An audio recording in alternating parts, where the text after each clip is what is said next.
everyone. I am Ashley Spivey. I am the director of IB Black Girl. We are excited to have y'all here today for this important conversation. I'm going to give y'all a few minutes to get on and we will get started in just a few.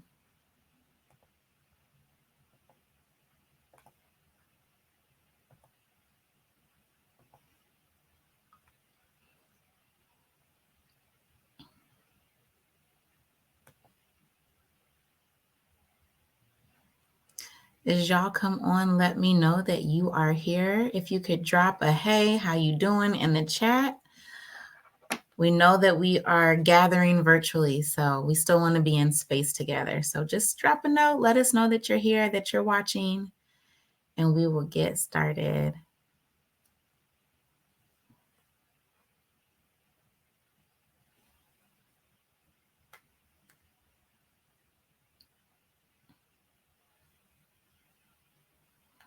All right, it is 12 o'clock on the dot. We are going to be on time and be thoughtful of everyone's calendars. So we are going to jump into our next session for Black Maternal Health Month. If you are just joining us for the first time, y'all, we got some people from Hawaii. Look, I had to stop my little intro. Hey, Courtney. So listen, this is totally sidebar. I'm planning my honeymoon in Hawaii, Courtney. So I'm gonna have to find you so you can give me all the deets on where we need to go. Hey, Sam for Better Birth Project. We got some good folks here. So, hey, Peggy. So, again, if you're joining us for the first time, we're super excited to have y'all. Black Maternal Health Month is happening here in Nebraska for the month of October. So we've decided that we wanted some intentional time to deep dive into the solutions, the stories, the experiences of what's happening around Black maternal health. If you are not familiar with IB Black Girl is powering this month. We are a collective that supports space for Black women, femmes, and girls to access and reach our full potential. We are a fiscally sponsored initiative under the Women's Fund of Greater Omaha. And we do everything real Black, okay? So we are really focused on the experiences of Black women, girls, and femmes. We are a reproductive justice organization, so we're looking at the full span of all the systems that surround us that allow us to have strong well-being, to thrive, and again, authentically be. And so Black maternal health is a portfolio of our work, and we are excited to be able to power this month along with some key partners. So I have to make sure I give a shout out to all of our sponsors are important, but there are a few that made a significant investment that I really want to uplift and name in this space. So the first is Charles Drew. Charles Drew is a federally qualified health center here in Omaha that provides accessible quality health care regardless of your ability to pay. They have 12 sites across Douglas County, and they're offering the whole spectrum of healthcare services, including OBGYN support, dental, behavioral health, pharmacy, etc. Charles Drew has an explicit commitment to birthing folks through their Healthy Start program. And so if you are a birthing person and are interested in those supports, make sure you check out Omaha Healthy Start. Next is City Match, which our keynote speaker today is representing as well.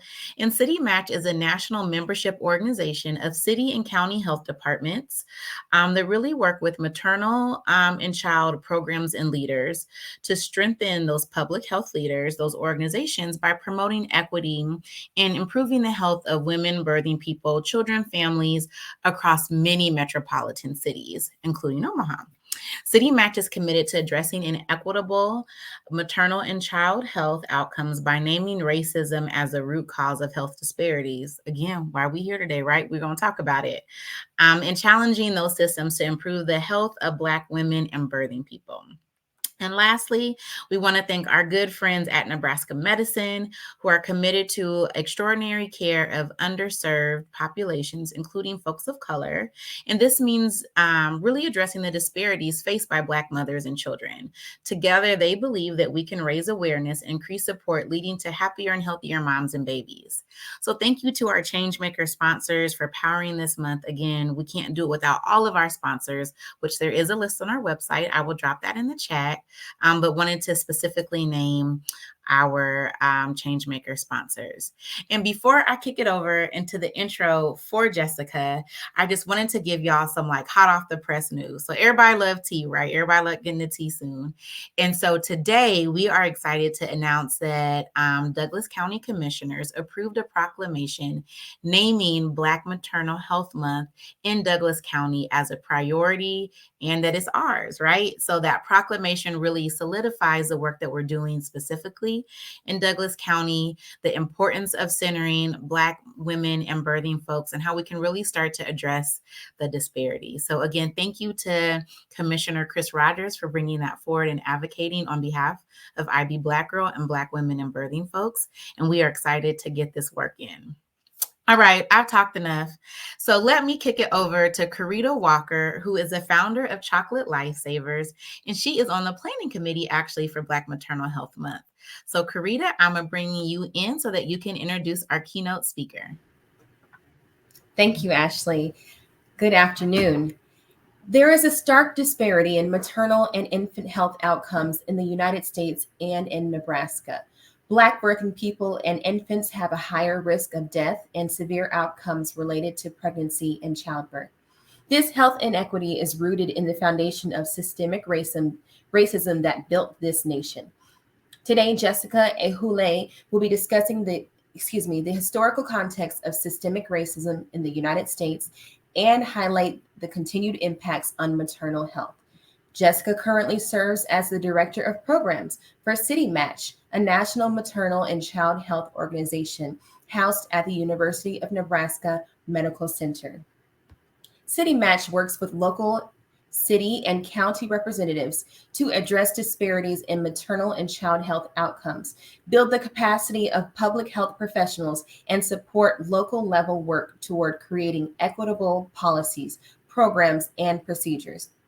Jessica earned her Master of Science in Public Health from Meharry Medical College in Nashville, Tennessee, and an undergraduate degree in biochemistry from the Ohio State University in Columbus, Ohio. Jessica is passionate about health equity and addressing the root causes of inequities we face today, such as racism. She pushes for transformative change at the individual and organizational level to improve the health and overall well-being of our communities. Let's give it up for Jessica. Can't wait to hear from you today. Good afternoon, everyone. While I'm speaking with you, I will begin to share my screen. Just 1 second as I pull it up. Thank you all so much for being here with us today. And Karita, thank you for that wonderful welcome. My name is Jessica Ehule. As she stated, I am the Director of Programs at City Match, but I've also had the pleasure of working with IB Black Girl and being a part of the Black Maternal Health Work Group. I'm excited to be here and just talk through some things with you all today. This will be very conversational, hopefully not too formal, but I also hope that you learn something new today. We're excited to be celebrating Black Maternal Health Month in Nebraska. And just like several metropolitan areas around the country, there's a really deep history, some deep roots to why we're seeing what we're seeing. And so I hope that through this presentation, you get a bit of that and you're able to learn. Please have some conversations with one another in the chat. I will try to get through my presentation as quickly as possible so that we can get to some questions and discussion as a group. I will say I am a learner in this field always. I'm a learner for the rest of my life. So I feel like of all the people out there, whether you be experts or folks that are just learning, I feel like we all have something to learn from one another. So without further ado, I'll get started with the presentation. I do have some slides to accompany just for all different types of learners.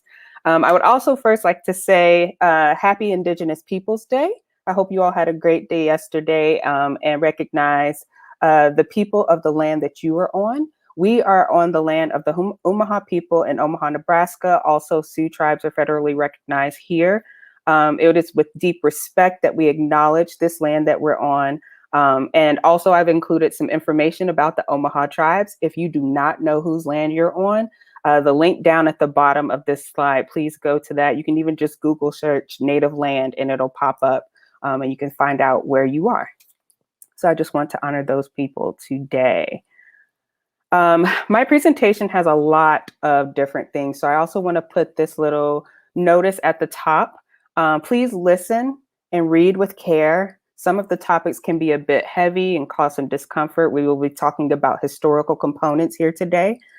Please take in the information as you need to, but also recognize your needs. Feel free to step away if you feel that you need to do that. But I will also encourage folks to lean into the discomfort to gain a better understanding. Communities of color have been hearing this and have been dealing with issues of things such as racism and discrimination that we'll talk about today. But if you are white or privileged in any way, I would really encourage you to just sit in that discomfort that you're feeling or you might feel through some of this information, and start to ask like why, or lean into that to gain a better understanding. And these are where these conversations start. So I hope you would be here today with us in this space just to listen, learn, and gain from one another.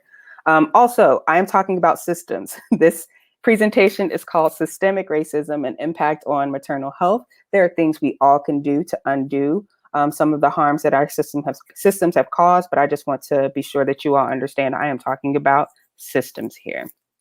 All right, we're going to start with a few definitions and data. I just want to get everybody on the same playing field. I'll start with these. I'll go into some public health concepts and frameworks that are important to understand as we think about people and humans and how we operate. And then I'll move into some of the historical components, policy related things, and then also what can we do within our systems to move things forward.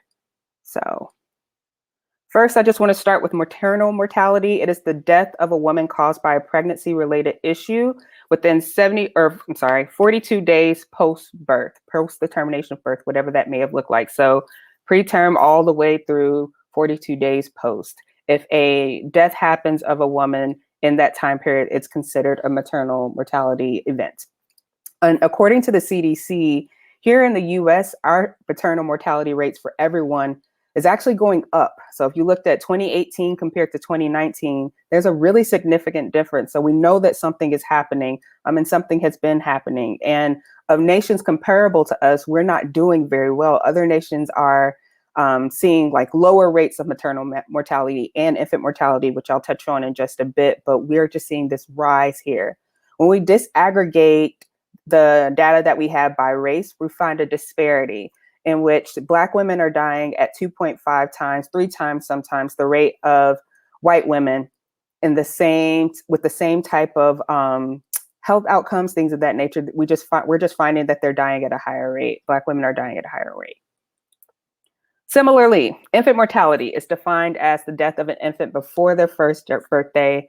We use infant mortality, how well a nation is taking care of its people, or how well a nation is doing health-wise. Infant mortality, our babies are the newest to come earthside, and so that's just a good measure that we use everywhere just to say, how well are we doing?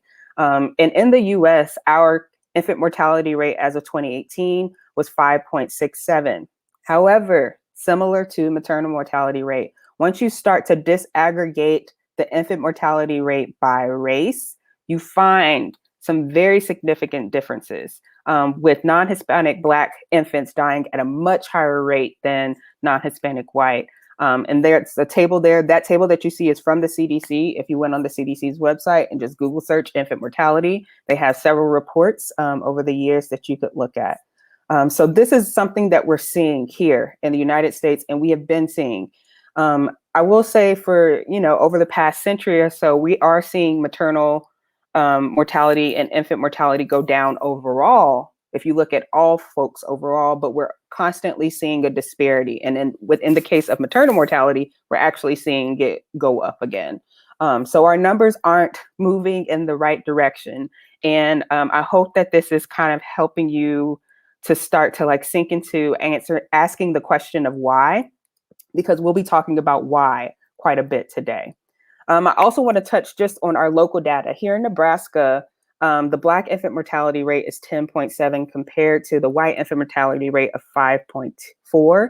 And then if we look at our local level data, the data is even more concerning, with 2 times higher rate of infant mortality amongst Black infants than white and Hispanic infants.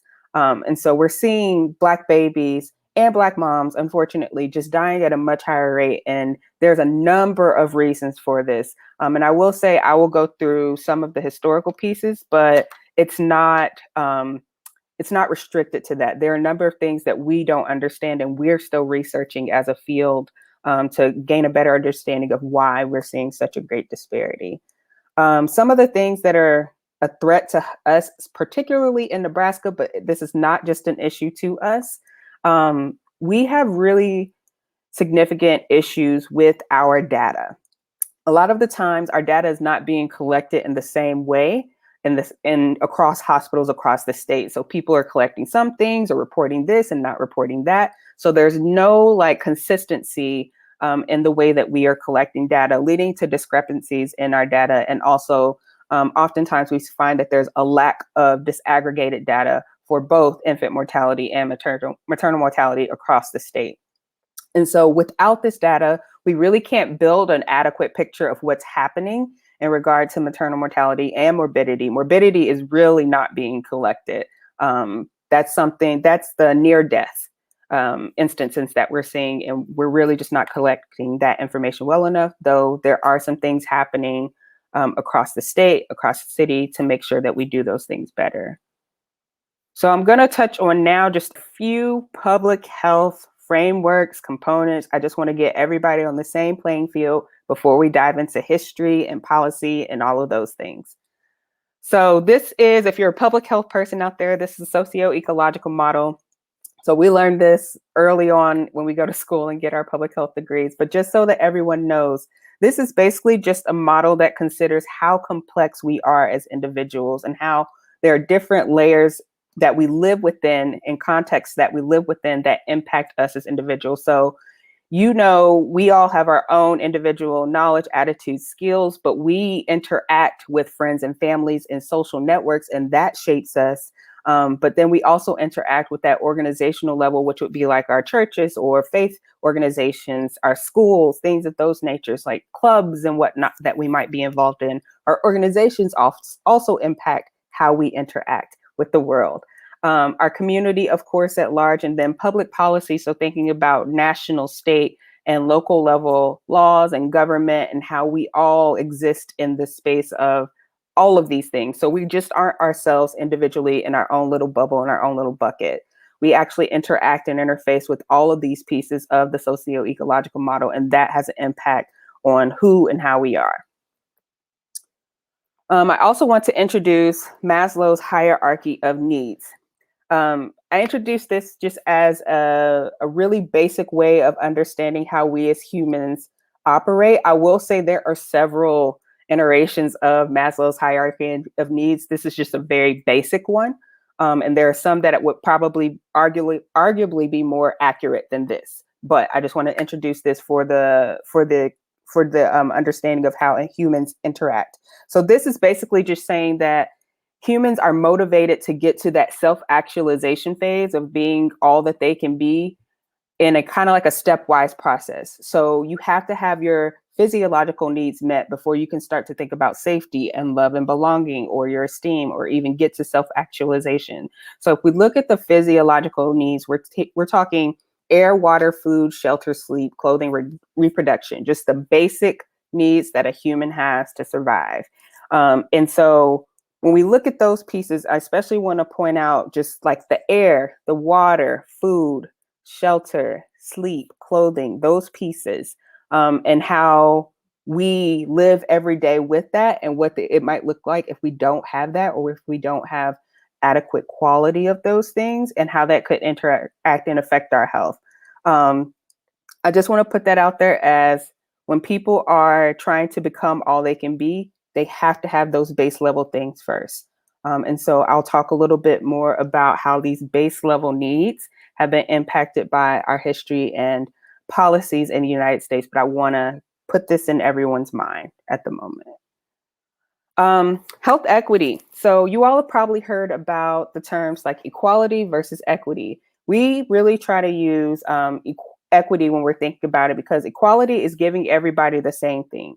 Equity is giving folks what they need in order to thrive. So Robert Wood Johnson has been defining health equity as everyone having a fair opportunity to lead a long and healthy life. So that means one without any obstacles, and without any consequences, such as like poor birth or health outcomes that we're seeing. So really giving folks what they need. So look at the top of that, the bottom of the graphic there, where we're really giving folks who have different types of abilities what they need. Instead of giving the kid the big bike, give him a smaller bike for what he needs, or giving the larger, taller man the small bike, give him a bike that actually fits him.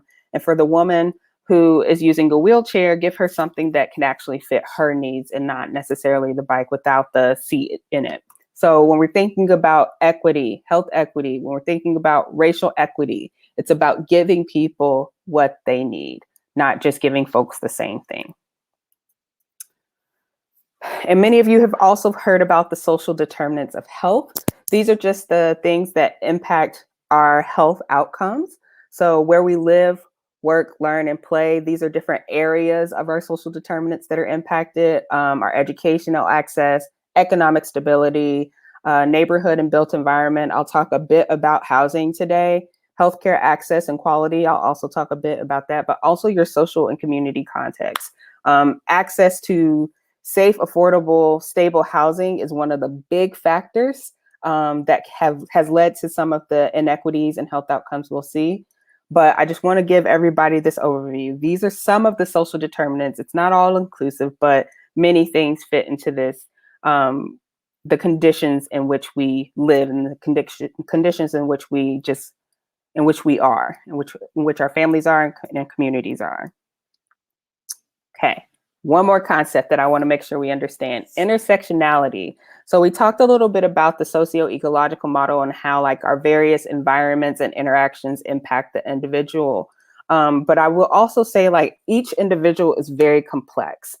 We are intersectional folks. And so intersectionality is a term that was created by Professor Kimberly Crenshaw, and it's talking about the intersections of one's identity. So I am woman and Black and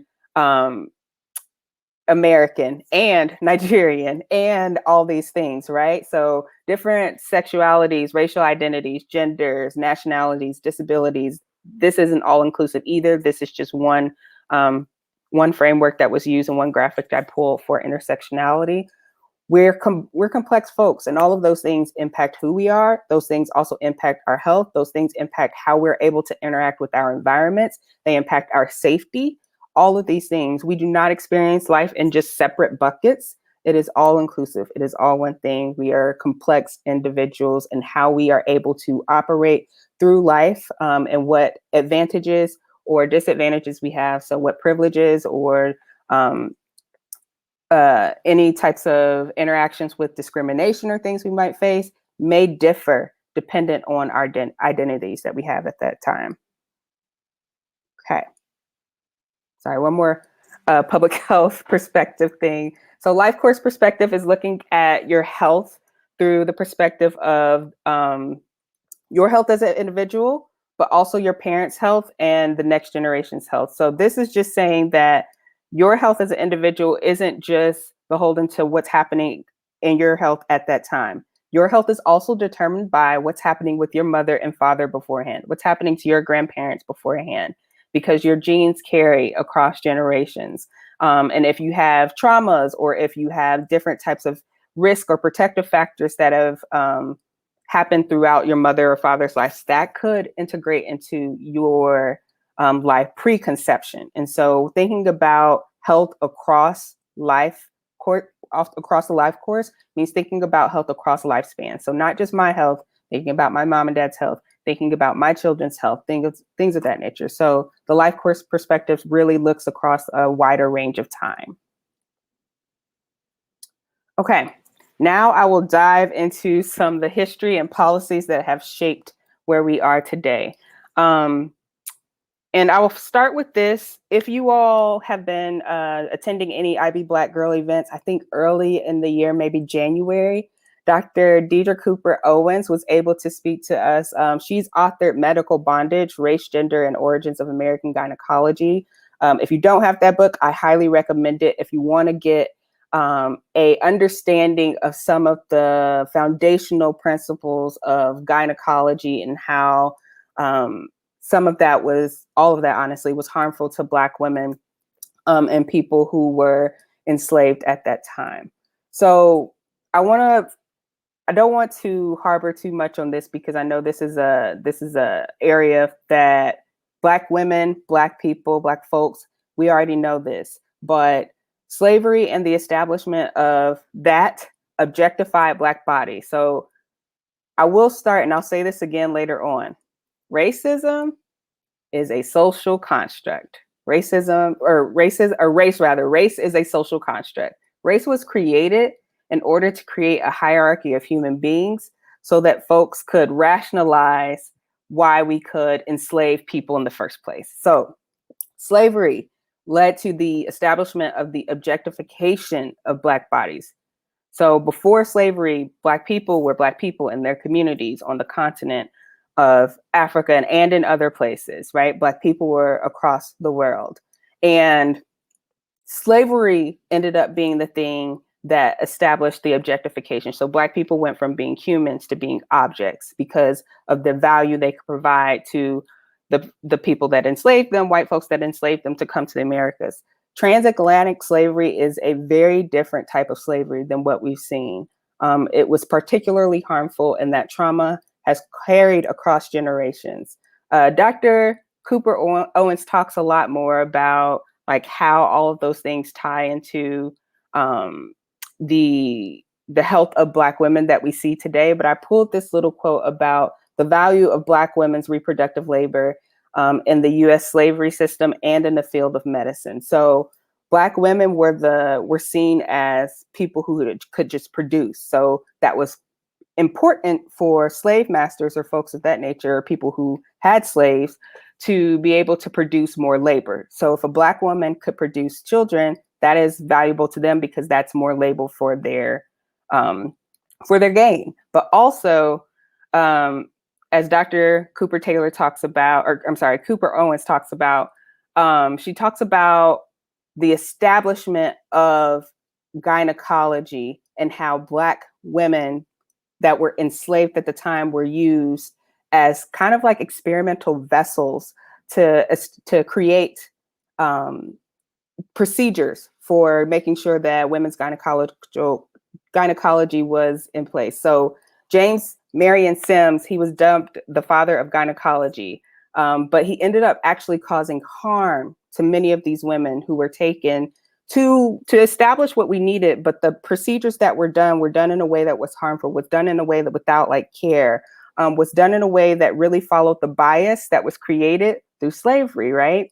And that bias continues to follow us today. So we all have bias. And I just want to touch on this briefly because I want to get to more of the historical pieces. We all have bias. We have implicit biases and explicit biases. However, when biases start to impact the health of people, they become dangerous. And so the bias that was created around like Black people being inferior and things of that nature, that started with slavery. That unfortunately has not left our systems today. So medical bondage with Dr. Cooper Owens really talks a lot more. I don't want to dive into it. Also, if you did not attend that session that we had back in January, please go to it. It's on the Respect Our Room page. I think we have it linked there. You can go back to it and watch her presentation as well, because she does a far better job of explaining some of this, and read the book. And I don't want to dive into that since she did most of that there. But that role of bias in maternal health is very real. There was a study done in 2016 with medical school students and maybe some early residents. And from that study, they found that those students really perceived Black people or Black, folks with darker skin to have a higher pain tolerance. That was something that goes way back to the times of James Marion Sims doing those types of procedures on enslaved women at the time without any type of pain management tools or anything like that. So that type of teaching has carried us till today, till 2021.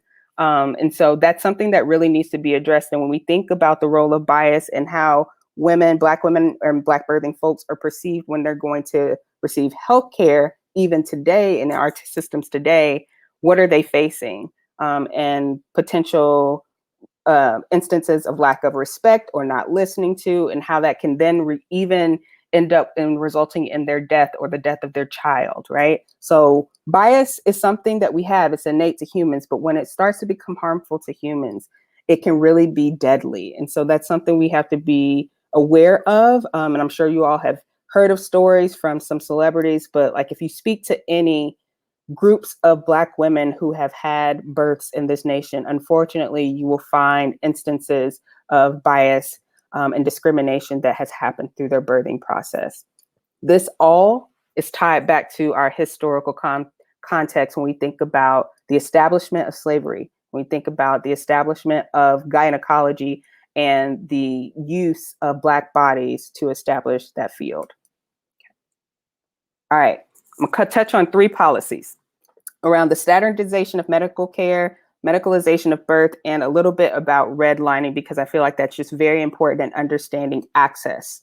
So first, I'll start with access to quality care. Very briefly, in the early 1900s, there were several medical schools across the nation. I will point out there were 7 medical schools that trained Black students.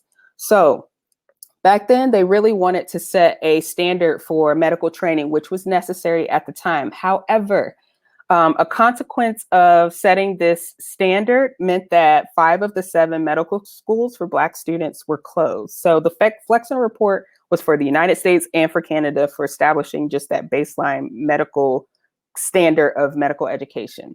But when we go from 7 medical schools for Black students to 2 now, because 5 of them closed, that was just Meharry Medical College and Howard University that remained. That meant that there was a smaller opportunity to train Black healthcare professionals. And at the time, in the early 1900s, Black people could not seek care just anywhere. They could go to a hospital that just served white people and they would be turned away at the door. So if you don't have enough medical professionals being produced and you close schools that were actually able to train them, you then have an impact on the overall health of the community.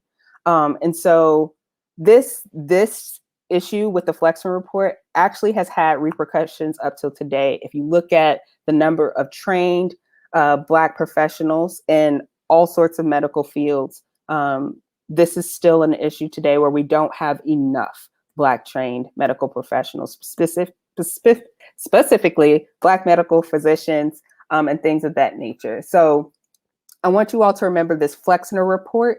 It was something that was necessary for the standardization of care, and it had that same consequence of also harming communities because they had limited access to professionals. So this is just one component. Another component is the regulation of midwifery. So prior to the mid-1800s, I would say, there were midwives who did most of the obstetric care in communities.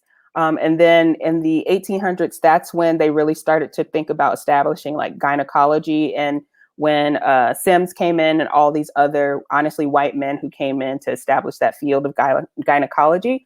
But midwifery care has been around for forever.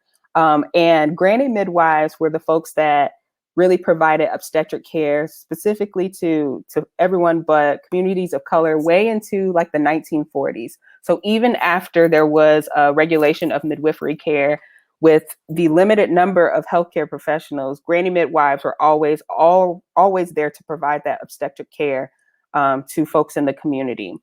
And so they provided this to Black communities, but also to rural communities because hospitals weren't necessarily everywhere, right? So if folks needed to give birth and they needed doulas and lactation consultants and family counselors and health educators, these are the folks that they went to. There was some legislation in around the same time as the Flexner Report called the Shepard-Towner Act, and that regulated midwifery care. And that regulated it to obstetric care and its purpose is to reduce the infant mortality rate, but that also then led to a reduction in the availability of folks, midwives, other folks to be able to provide that obstetric care. So if we have the Flexner report that cut down on the number of Black physicians and nurses and things of that nature, and then we have the Shepard-Towner Act that restricted in many ways what midwifery care could look like, though folks still provided midwifery care, but they could be, they were at risk of getting in trouble with the law, right, if they didn't follow those things, but people still provided that care. But if we have those things in our policies that are regulating who and what and how folks can be cared for, then we're already limiting the access of adequate quality care to our Black communities, our Black birthing folks and moms. Okay. This other piece that I want to mention very quickly is redlining. I like to bring redlining into these presentations. If you have never heard of redlining, it is a discriminatory and unethical practice in which mortgage lenders and insurance companies basically denied loans to families for people of color who were looking to buy houses. So this is really important because redlining has an impact on all things. Redlining, we see the impact of that today, and I will show you a redlining map of Omaha and overlay it with a couple of other things. And you'll see how that has impacted life just for decades. But ultimately, that redlining meant that families could not access homes in certain areas, or like because they couldn't get loaned out in certain areas. And the mortgage companies and the lending companies literally would put like boxes around certain areas and grade them. And they would have like blue boxes or green or yellow or red. And red was the least desirable pieces of land. And so they would have Black families who could maybe get something there, or they would not be qualified at all for a loan, and then they would have to go into an apartment. And then we had that whole era of government-based housing that came up that all fell in line with redlining and access. So when we think about redlining, the reasons why this is so important on the impact of communities of color and the impact on maternal health is this ultimately meant that people were not able to build their wealth, employment was impacted, education was impacted, and also folks' overall health. So if we look at all of those historical components, I talked a little bit about slavery. When we think about all of those policies that have come into play, the Flexner Report and the Shepard-Towner Act that limited access to care, and we look at things like redlining that impacts everything, wealth, employment, education, health, what type of impact do we think that has on people? So I didn't go much into it in this presentation just for time, but one of the big things that we think about, especially when we think about the impact of this on moms, is toxic stress. So there are a number of things that can cause stress for us, and stress is a normal human response. If you are getting chased by a lion, tiger, or bear, I expect your stress levels to go way up because you need to run, and it needs to shut down other things so that your body can just process running. However, once you are safe, that stress level needs to come down. The consequence of living in a society that is racially focused means that Black people and communities of color are often living in environments where their stress levels are constantly high. The stress levels don't go down because you are facing discrimination. And then with policies such as redlining, you have limited access to all things, right? So you have limited access to building wealth because you can build wealth as a homeowner. You have limited access to employment opportunities.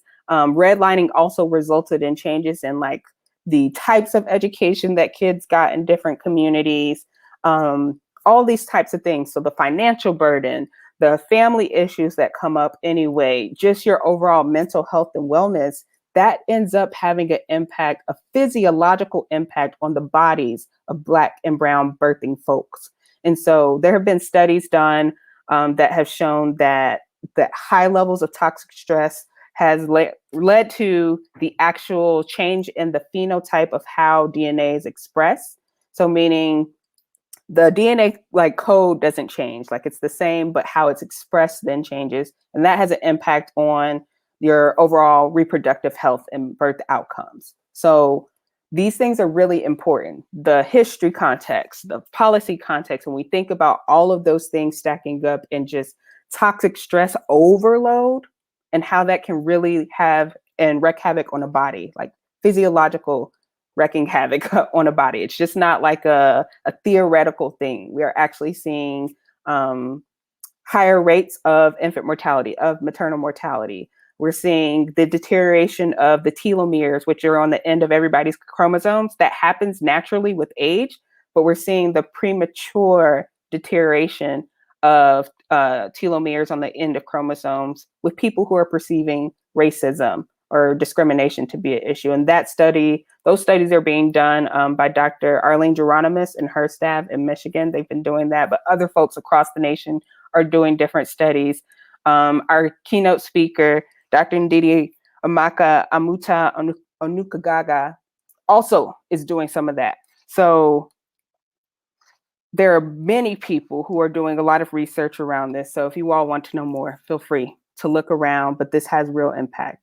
I want to show you these maps real quick. I talked a little bit about some of this. There has been a connection to housing and health outcomes. And there was actually a recent study that talked about the connection between housing insecurity and pregnancy and adverse birth outcomes. So if you've never seen this, this is a map, a redlining map of Omaha. Some of this probably looks really familiar to you. This is the little piece of Iowa that's up here. I know it's really hard to see from where you are because it's teeny tiny, but just think spatially. This is West Omaha, North Omaha, South Omaha, right? These are the areas that we know.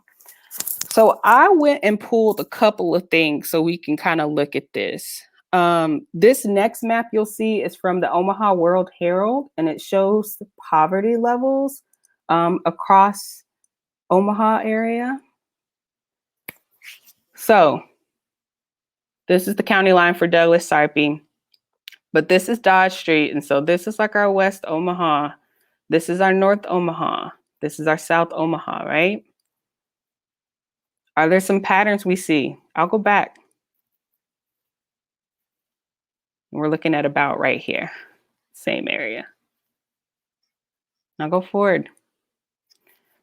This right here, these red pieces are the least desirable land. So it goes like A, B, C, D. So these are the least desirable, and the A is the most desirable. A and B are more desirable. And these are where people did not have as much access, right, to those home loans and whatnot to get homes. And so we know in Omaha that this is a very segregated city. So our Black community is here. Our Hispanic community is here. And then if you go, west of 72nd, that is our primarily white community. Look at this. When we're talking about where poverty lives and where there's an accumulation of poverty, and this is by Black, Hispanic, and white. So the dots represent the racial group.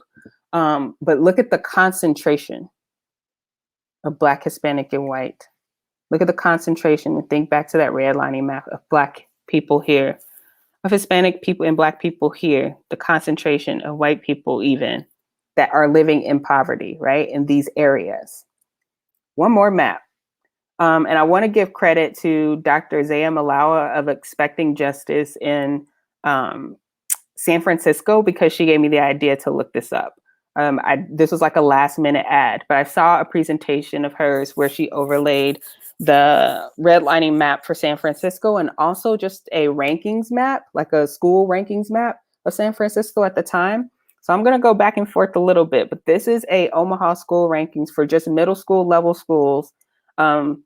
And the rankings are 1 to 4 below average, 5 to 6 about average, and then 7 to 10 above average.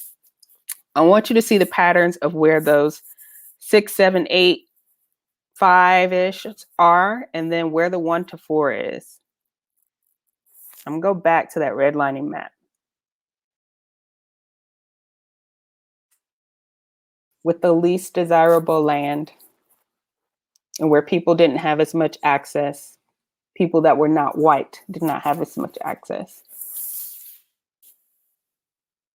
in the school rankings. These school rankings are based on many things. Some of it's test scores, which is, that's debatable, right? But also just like quality of schools. Why are quality of schools ranking in 2 and 3 in this area and then like 8 and 7 in this area? And I don't think it's by happenstance that this matches ever so well. I just want to point those out about how our histories shape our current realities. What we see in Omaha didn't just happen just because. What we see across the state, what we see across the nation didn't happen just because. There's historical context. And when we go back and we think about, the enslavement period, when we think about all of these policies that were put into place, and we know that education has an impact on health. And we know that where you live and housing you has an impact on health. And I showed you Maslow's hierarchy of needs, whereas if you don't have those baseline things met, you can never get to self-actualization. These are systems here that we have, these systems that have been shaped by our histories, these systems that have been shaped by policies that have led us to where we are today. This isn't the fault of individuals who are living within systems. These are our systems, the ones that we work, we live, we play in. And so I hope through thinking through and seeing some of that, we can start to think, how can we do different? What can we do to change this? Because this is intentional. And just as intentional as this map that was created in the 1930s was, just as intentional as slavery was to oppress people and to hoard power, we have to be just as intentional to undo this. So, deep breath. That was a lot to take in, and I was trying to rush through it. I hope you all got something out of that, and I hope you are asking why. And I hope that now you are at least exposed to a little bit. What I gave you today is a very teeny tiny amount of the facts, the knowledge that's out there. But I hope that you're seeing this knowledge is power. And so one thing I like to make sure I mention in my presentations is that racism is a risk factor and not race. So racism we kind of use, or race we use as a proxy, but it's really a proxy to racism. And so when you're thinking about the disparities you're seeing and things of that nature, I want your mind to shift to not blaming the individual, but understanding that there are systems that are rooted in white supremacy and racism and class oppression and gender discrimination and exploitation. Systems, think about the history of gynecology and the father of gynecology, and there are a bunch of white men who established gynecology for women, right? Think about our systems that are in place that actually impact our health. And so it is racism and not race that is the risk factor. And we see the outcome of that with unhealthy behaviors and psychosocial stresses and things of that nature. And we automatically kind of hone into this individual, but we really need to go out and expand. And this graphic was adapted by Dr. Joya Crear-Perry. And so I really like this. So if you look on the left-hand side, especially, and go from like the bottom up, that's kind of where you need to take your thought processes from just that individual level. Not to say the individual level interventions that we have aren't necessary, they are. And we need to start thinking upstream. So thinking about those bigger policy things, thinking about the role of racism, thinking about how we are doing the work that we are doing, right? I'm gonna wrap this up so we can get to some questions. So addressing our systems really requires an analysis of systemic oppression. There are histories that play into this: identities, culture, bias, privilege. There's internalized oppressions. There's institutional policies. There are all these things that create these very complex, very compact systems that are kind of difficult to unravel, but we have to start unraveling them. And I think that begins with us. And so this is what I'm challenging all of us here today to commit to. This is what I challenge myself every day to commit to as well. So I hold myself accountable in this. We have to be lifelong learners. So if some of this stuff here that I presented today was absolutely new and you're completely lost, there are so many resources out there. There are a number of books I would recommend. If you want to know more about redlining, The Color of Law by Richard Rothstein is great. There's so many more historical pieces. Like I said, Medical Bondage by Dr. Deidre Cooper Owens, Medical Apartheid by Harriet Washington. There are so many tools and resources out there. If you want to gain a better understanding, just be a lifelong learner. Read, watch films, have good conversations with folks. Be open to and turn to wonder whenever these things come up for you. Also, I would say develop and foster a collaborative communicative system. So we work in systems. So whether we like it or not, we are part of the systems that have been oppressing people for so long, right? And so we need to develop ways to communicate better across sectors and think of innovative ways that we can actually serve the community and eliminate disparities in maternal mortality and infant mortality, and honestly just eliminate it altogether. We really just need to focus on community and how we're serving community and how we're allowing community to lead. I know we use a lot of the time, this is a word I hate, so I'll drop this with you all. I hate the word empower. And I know why we use it, and I'm not mad at anyone for using it, but communities have power already in them. All we're doing is helping them to bring that out, but we're not bestowing power upon anyone. And so really thinking about ways in which we can help folks to see the power that already resides within them. Communities all over, our community here in Omaha, they have the answers that we need. Also, I would say be courageous and intentional about moving toward action. So with yourself, with your organizations, with partners, just be really courageous in like taking a bigger leap than you feel comfortable with. Just really do what you can. And I understand that we all work in different types of spaces and safety is an issue. So move at the pace that you can. I completely understand that, but just be courageous and intentional as you move towards action. And also apply a health and racial equity lens to your policies, to your practices and procedures, and review them. Why do you do what you do?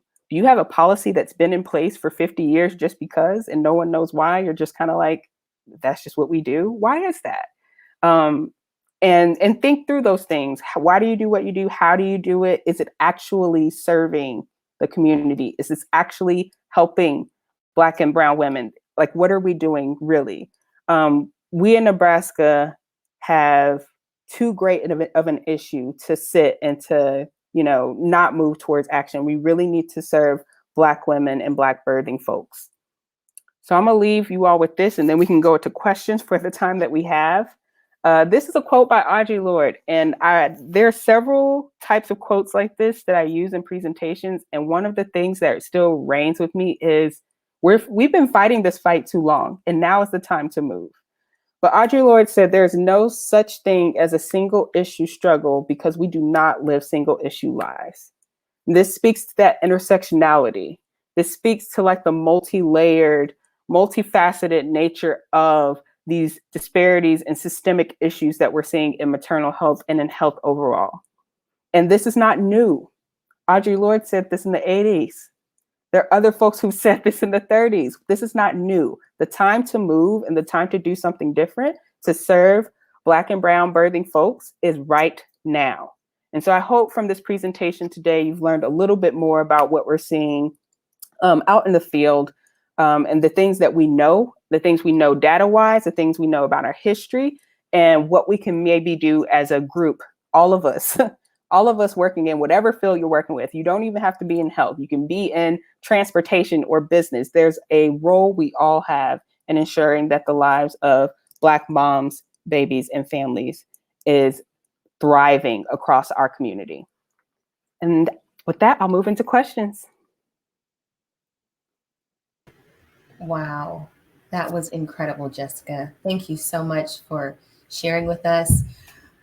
Whew, that was heavy, but it's so needed. It's so relevant, and we need to know about it. So thank you. Thank you for sharing your wisdom, your expertise with us today. I am looking at the chat. If you do have a question, if you will put it in there. I was just wondering, Jessica, why do you think that there's such an issue with morbidity and mortality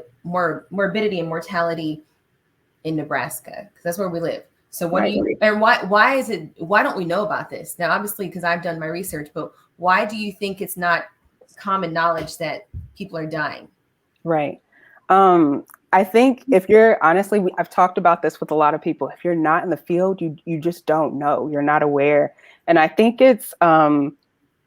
I think part of that is just exposing people to the knowledge and that history of what is, right? And people are really afraid of our history, but our history is what it is, right? And we have to face it in order to be able to move forward. And so I think that, when we really start to look at the root causes of why our morbidity and mortality rates are so high, and we look at like the historical context of our community. I can speak nationally, but Omaha has a very specific, very a history that has really shaped us. And that's one of the things. I am not native to Omaha. So when I moved here, that was one of the things I needed to know. I was like, some things happened here. And it's hard to face those things. But I think that the reason people don't know is because folks want to sweep those things under the rug. They're hard. They're difficult to face. They're difficult to do. And so there are really intentional things happening to make sure that folks don't have this knowledge. But now you all have it. Now we can do something about it. And I think the first step is making sure that we all have that knowledge to move forward. So I think that that's the reason people are afraid to name the thing, right? To say it's racism, to say we have a long history of some things in this community that we haven't discussed. And maternal morbidity and mortality rates are one of the outcomes of those root causes. So it's ugly. Nobody wants, it's not good. It's not positive. Nobody wants to hear that. I'm curious. I keep hearing about the data issues. Mm-hmm. What can you tell us? So this is not good stuff, right? This is not good news. It's not improving. What is happening in Nebraska to combat morbidity and mortality? So I'm sure you all have heard I Be Black Girl has been a huge part of some of the legislative things that are going on just to make waves and make sure people have access to different types of health providers like doulas and things of that nature. But also Nebraska is establishing a maternal morbidity review committee as well. So that is a step. That is a big step. And I think that there's openness to establishing a shared way of collecting data in Nebraska, I believe, which is difficult to even get there. I think that folks are starting to have those conversations about, so what do we need? How do we need? And how do we make sure that the right folks are represented on these review committees, things of that nature? Whereas before, no one was talking about it. There were things happening with data that everyone's like, oh, I don't know what's happening or why it's happening. I think now folks are actually asking questions and pushing for answers and really reviewing data and starting to establish committees that will hold us accountable, all of our systems accountable. And so those are the waves that I'm starting to see made in Nebraska. And I'm super proud of Nebraska for that, because if we can start to make those waves here, then we can make changes anywhere. Thank you so much, Jessica and Karita, for leading a great Q&A, and Jessica for just dropping that knowledge. I think one of the most important aspects of this work for me, it has been being surrounded by Black women and birthing folks in their leadership, in their thought partnership, right, and their vision. And so I appreciate the work that both of you do in that space and in pouring into this movement for folks here in Nebraska. So I don't know if you had a chance to check out the chat, Jessica, but folks have dropped in their commitments. So we have people that are committing to and being thoughtful to some of the things that you named based on their position where they have influence. And so again, thank you all for being here for this important and necessary conversation. And there's more. So, right, this is not the last time you'll see Jessica on behalf of Black Maternal Health Month in Nebraska. She has an on-demand session, which is on our website. I dropped the link in the chat. You can visit iblackgirl.com, go to the Take Action page and Black Maternal Health, and you will find all of the on-demand sessions, the part 2 of Jessica's talk, as well as some of the other videos that she named with Dr. Cooper Owens, as well as additional speakers that we are highlighting all month long. And so please engage, please share this information with your colleagues, and continue to resource this work. So continue to donate, partner on grants. Like, we have to resource this work so that we can pay Black women to be in leadership in this space and then do what is necessary. So with that, we hope that you have an amazing day. Stay hydrated, drink lots of water, get some rest, and let's continue the work. Thank you.